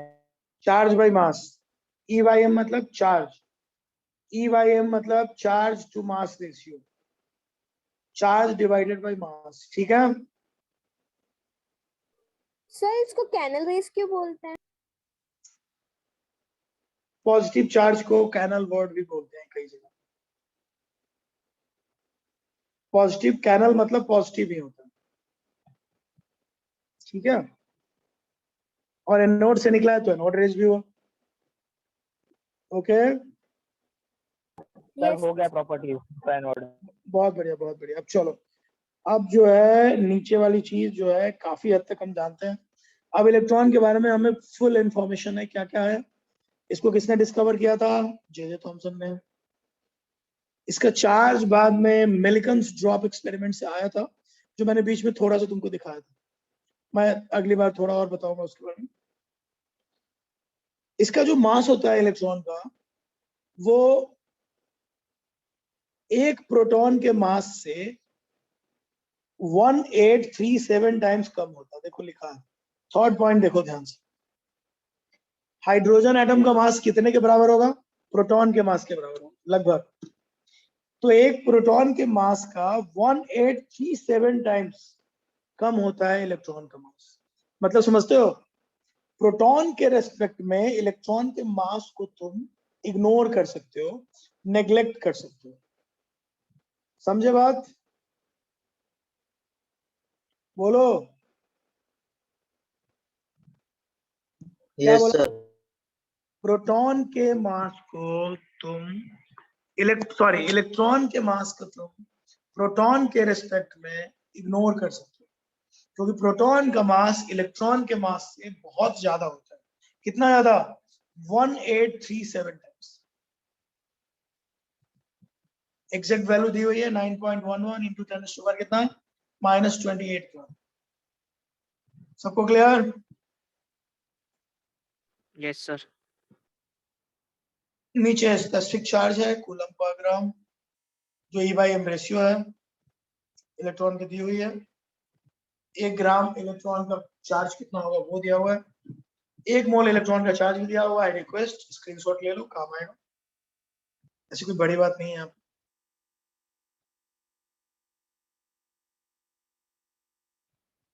कुछ और काम की बातें दी गई है, जैसे प्रोटॉन की बात है। प्रोटॉन को डिस्कवर किया था गोल्डस्टीन ने। इसका चार्ज दिया हुआ है, एग्जैक्टली सेम चार्ज है, साइन का फर्क। इसका मास दिया हुआ है, जो टोटल मास का जो इलेक्ट्रॉन के मास का 1837 टाइम ज्यादा है। इसका भी स्पेसिफिक चार्ज और मास दिया हुआ है। स्क्रीनशॉट ले लो। न्यूट्रॉन के बारे में बात हम आगे करेंगे, क्योंकि न्यूट्रॉन की डिस्कवरी बहुत सालों बाद हुई। इलेक्ट्रॉन की डिस्कवरी हो गई, प्रोटॉन की डिस्कवरी हो गई, उसके बहुत सालों बाद न्यूट्रॉन की डिस्कवरी। तो अभी जो कंटिन्यूटी चल रहा है हमारा थॉमसन वॉमसन वाला, उसमें ये काम नहीं है ना?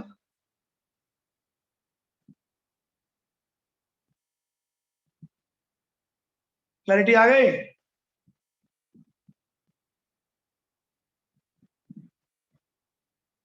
चलो डन।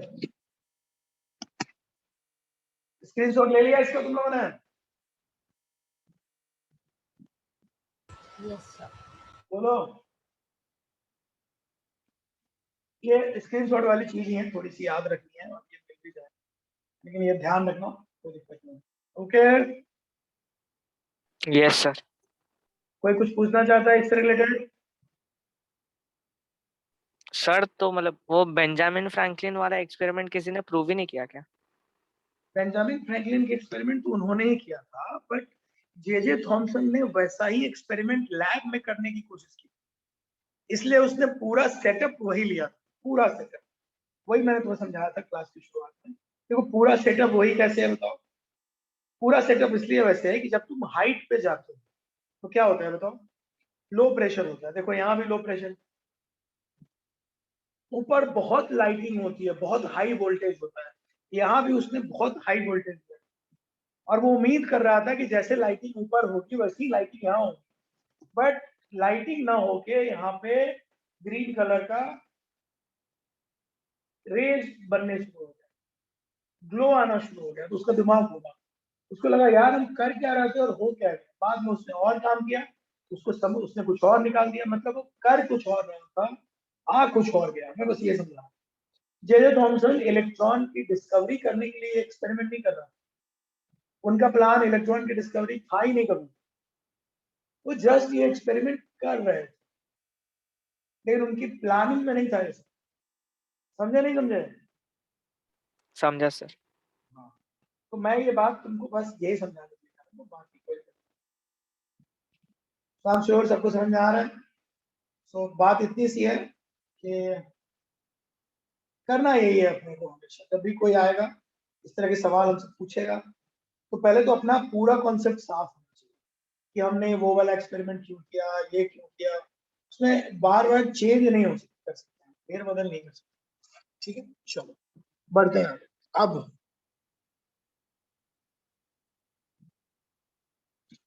अब अगर देखा जाए, अगर डिस्कवरी, अगर इसके बारे में और बात की जाए तो देखो क्या क्या और इम्पोर्टेंट पॉइंट यहाँ पे बचते हैं। अब हम लोगों को पता चल गया इलेक्ट्रॉन, प्रोटॉन, न्यूट्रॉन के बारे में बाद में बात करेंगे, ये सब चीज हमको पता चल गया। अब यहाँ से क्या होता है, जब आपको कुछ भी पता नहीं होता है तब आपको उतनी टेंशन भी नहीं होती है, क्योंकि आपको लगता है कुछ पता ही नहीं। लेकिन जब आपको थोड़ा थोड़ा पता चलना शुरू होता है तो आपकी टेंशन भी बढ़ती है। अब लोगों की टेंशन क्या बढ़ गई वो देखो, अब लोगों ने सवाल पूछना शुरू कर दिए कि भैया पहले क्या था, एटम डिविजिबल ही नहीं था, अब क्या है, एटम डिविजिबल है। तो एक पहला सवाल तो ये बनता है कि सर अगर एटम डिविजिबल है तो अब आप हमको ये बताइए कि अगर एटम डिविजिबल है और उसके अंदर प्रोटॉन और न्यूट्रॉन पर, इलेक्ट्रॉन पर है, न्यूट्रॉन की डिस्कवरी तो तुरंत हुई नहीं थी, तब अब आप लोग हमको बताइए कि ये प्रोटॉन कहाँ होगा और न्यूट्रॉन कहाँ होगा,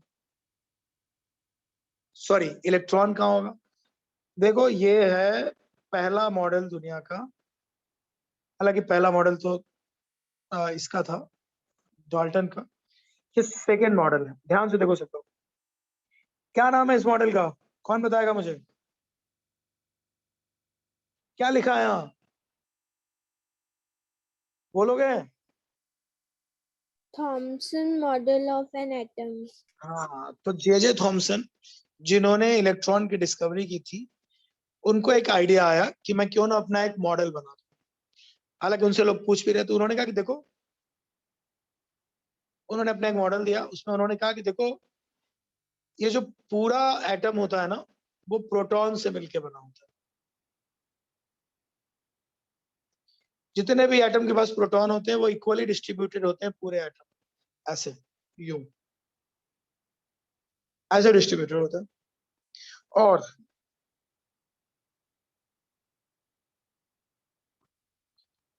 इलेक्ट्रॉन जो होता है वो सीड्स की तरह होता है, जैसे वाटरमेलन के सीड्स होते हैं ना, वैसे इलेक्ट्रॉन होता है। और इलेक्ट्रॉन और प्रोटॉन ऐसे इसलिए होते हैं क्योंकि ओवरऑल एटम को क्या होना पड़ता है। बड़ा अजीबोगरीब मॉडल था भाई जो थॉमसन ने किया। मॉडल में उन्होंने साफ कहा था कि पूरा का पूरा जो है एटम वो प्रोटॉन से मिलके बना है। देखो पूरा जो रेड वाला बना रहा हूं ना, ये प्रोटॉन से। वाटरमेलन खाया ना तुम लोग, वाटरमेलन के अंदर जो पूरा रेड पार्ट होता है उसको वो कह रहे थे किससे मिलके बना है, बोलो? प्रोटॉन से। प्रोटॉन्स। और ये जो मैंने ये जो बनाया ऊपर, ये वाला, इसके बारे में उन्होंने कहा कि ये सीड्स जैसे है वाटरमेलन के, वो इलेक्ट्रॉन्स होते हैं, सो दैट ओवरऑल ये न्यूट्रल है, ऐसा इन्होंने बोला। देखो उन्होंने स्टेटमेंट भी दिया, पढ़ो इसको। Electrons were like plums embedded in a positively charged pudding। मतलब साफ है कि थॉमसन मॉडल यही बताने की कोशिश कर रहा है। तो सब लोग थॉमसन मॉडल लिखेंगे।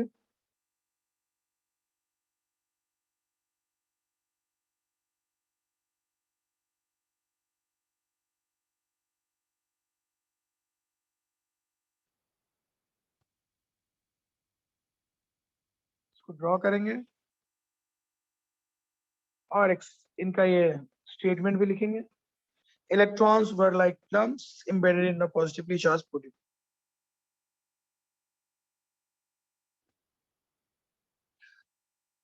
अजीब सा मॉडल था, लेकिन कितना भी अजीब हो कुछ साल तो चला था ये, कुछ साल, ऐसा नहीं था कि कुछ दिन, सालों चला। इस मॉडल का एक ही अच्छी बात है, या तुम कह सकते हो कि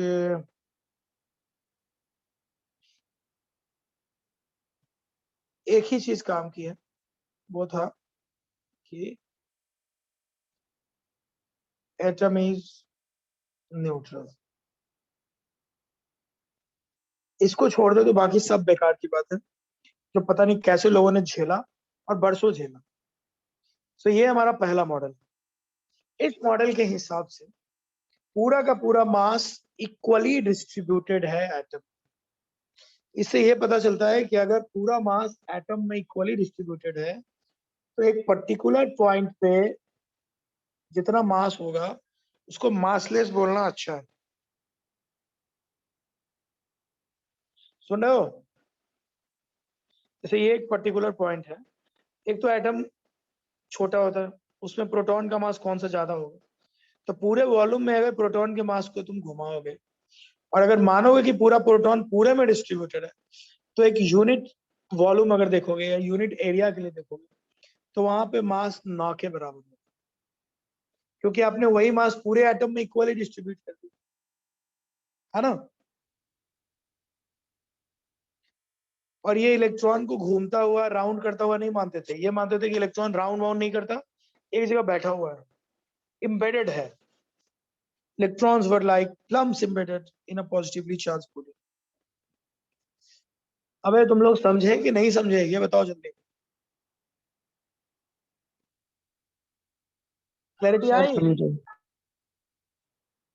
भाई देख लो, ये इसी में नीचे मैंने इलेक्ट्रॉन प्रोटॉन न्यूट्रॉन की बेसिक जो जो बातें वो लिखी हुई है, तो भी तुम ध्यान रख सकते हो। अब यहां तक दुनिया पहुंच गई तो हमने सीखा इलेक्ट्रॉन की डिस्कवरी, हमने सीखा प्रोटॉन की डिस्कवरी, और हम लोगों ने सीखा कैथोड रेज, और हम लोगों ने सीखा एनोड रेज। सीख लिया ना? हाँ सर। किसी को कुछ पूछना है आज की क्लास से रिलेटेड तो बोलो। अब मैं पूछ लेता हूँ, कैथोड रेज किससे बना होता है? इलेक्ट्रॉन्स। एनोड रेज किससे बना होता है? प्रोटॉन। अरे अरे, gaseous ions. Anode rays positively charge gaseous ion से बना होता है। प्रोटॉन से बना एक ही केस में होता है, जब तुम गैस यूज करते हो। बोलो सब, फिर से पूछ रहा हूँ, एनोड रेज किससे बना होता है? Positively charge gaseous ions. बाकी लोग भी बोलो, एनोड रेज Positively किससे बना होता है? Positively charged. Anode rays proton से कब बनता है? जब हाइड्रोजन गैस हो। हाइड्रोजन गैस कहाँ? डिस्चार्ज ट्यूब में। ठीक डिस्चार्ज। है। दूसरा, गैस का नेचर अगर चेंज किया जाए तो क्या कैथोड रेज का चार्ज और मास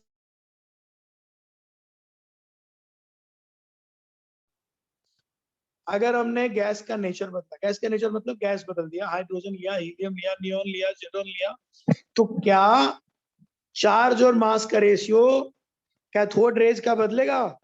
नहीं सर, No. Constant sir. रहेगा। नहीं नहीं सर। बदलेगा, क्योंकि कैथोड रेज सिर्फ और सिर्फ इलेक्ट्रॉन से बना होता है।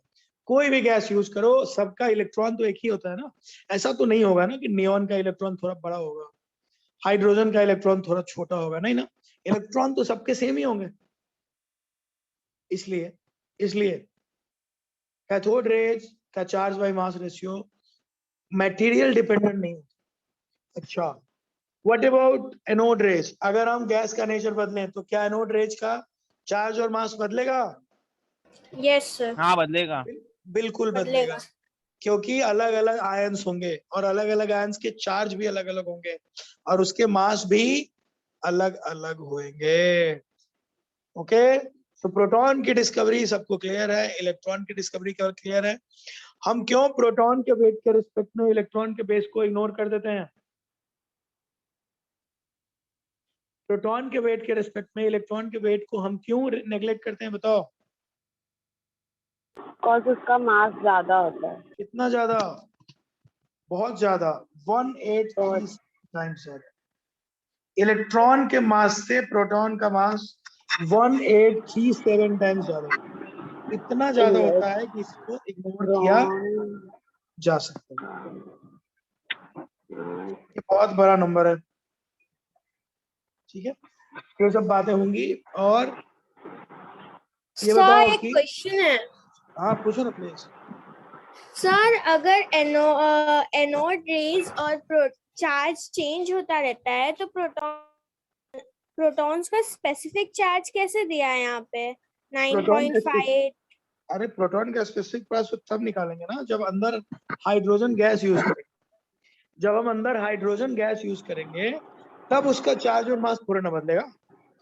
चार्ज और मास तो तब बदलेगा जब बार बार गैस बदलेगा। अगर प्रोटॉन की डिस्कवरी तो तब होगी ना जब उसके अंदर हम हाइड्रोजन गैस डालेंगे। तो charge by mass ratio anode rays का नहीं निकाला है, किसका निकाला है? प्रोटॉन का। और प्रोटॉन कब निकलेगा? जब अंदर सिर्फ हाइड्रोजन गैस यूज करें। ओके, सो एनोड रेज का चार्ज बाय मास रेशियो जो तुम निकालोगे वो एक्चुअली प्रोटॉन का रिलेटेड हो सकता है अगर हाइड्रोजन गैस होगा तो अंदर। लेकिन उसके अलावा अगर तुम बार बार चार्ज और बार बार गैस बदलोगे तो कभी हीलियम प्लस मिलेगा, कभी Li2 प्लस मिलेगा, कभी नियॉन प्लस मिलेगा। तीन लोगों के मास अलग है, चार्ज अलग है, तो इनका रेशियो भी अलग होगा। सो कैथोड रेज के चार्ज और मास रेशियो अलग अलग होंगे if you change the gas. But उल्टा बोल गया, एनोड रेज के चार्ज और मास रेशियो अलग होंगे if you change the gas, but cathode rays के चार्ज और मास रेशियो वही होंगे इवन यू चेंज। ठीक है, डन। सर मेरे को Yes, डाउट sir. है आप पूछो पूछो प्लीज पूछो। सर, परफोरेटेड कैथोड मतलब? देखो वो एक स्क्रीन बनाया जाता है। फास्फोरेसिस कैथोड का मतलब होता है तरीका होता है स्क्रीन बनाना। वो जो स्क्रीन होता है ना, स्पेशल फास्फोरेटेड केमिकल्स यूज किए जाते हैं। उसका मतलब होता है कि जैसे देखो यहाँ पे ऐसे करके केमिकल लगाते हैं। अब यहाँ पे अगर कोई रेस टकराएगी ना तो यहाँ स्पोर्स बनेगा, उससे पता चलेगा कि कुछ यहाँ से टकराएगी। जैसे मान लो एक कमरे में तुमने पाउडर हर जगह रख दिया है ना, और उस पर तुम खाली पैर चलो, वहाँ पे निशान पड़ेंगे कि नहीं पड़ेंगे? पढ़ेंगे सर। ऐसे ही ये स्क्रीन होता है, इसके ऊपर जब टकराती है ना तो ये पूरा चमकता है, ये पूरा फैला देता है। जब कोई रे आके यहाँ टकराती है इस स्क्रीन के ऊपर तो पूरा चमकता है, पूरा फैला देता है, ऐसे पूरा जल जाता है। तो पता चल जाता है कि कोई ना कोई रे आके टकरा। तो ये दो तरह के स्क्रीन होते हैं, फॉस्फोरेटेड और एक होता है जिंक सल्फाइड वाला, कोटेड, जिंक सल्फाइड कोटेड। ये स्क्रीन हम इसलिए लगाते हैं ये पता करने के लिए कि कहीं कोई रेज तो नहीं गुजर रही है यहाँ से, क्योंकि रेज अगर गुजरेगी तो इसको ये बता देंगे। ठीक है भाई? Yes sir. और किसी को कुछ पूछना है?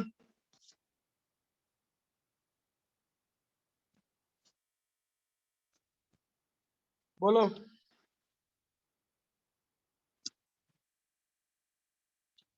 चलो डन। तो मानते हैं कि सबके डाउट्स हो गए। अगले क्लास में यही से शुरू करेंगे, कुछ होमवर्क भेजता हूँ, ट्राई करते हैं। ठीक है, Yes, sir. चलो bye, take care, next class में मिलते हैं। Bye thank you sir, sir. Thank you Bye, सर। sir. Bye.